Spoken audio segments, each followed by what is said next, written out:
তুমি আমি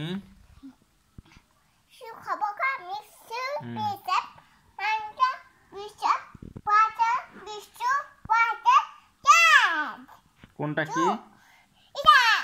হ্যাঁ এটা কোনটা কি হ্যাঁ কোনটা কি মাম্মা এত কিছু বানাইছে তোমার জন্য হ্যাঁ ওইটা আছে মাম্মা খাবে ওইগুলা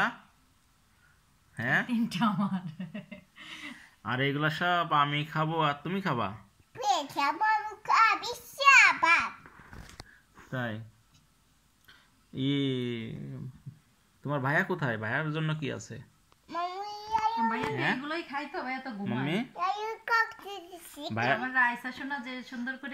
তুমি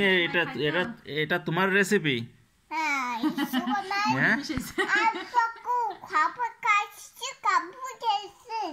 হ্যাঁ এটা তোমার রেসিপি আর এগুলা তোমার মামা কাছে তোমার এগুলো